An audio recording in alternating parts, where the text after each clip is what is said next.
Super fresh at hot off the press. Artista update para sa inyong mga beshi. Grabe si Mommy Pinty, nasa trending na naman.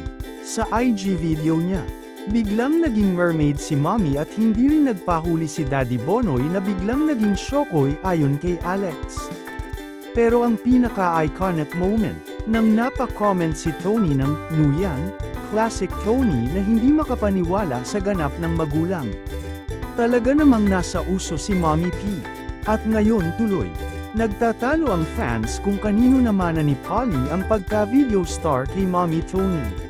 Kay Tata Alex, o kay LOL ang mermaid aka Mommy Pinty.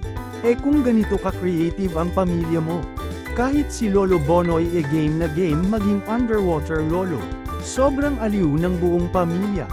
Parang isang episode ng reality show na walang script, puro good vibes lang.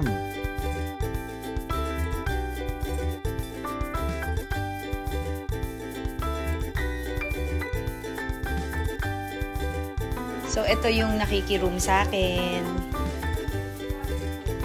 Ang mga titas, ang mga auntie.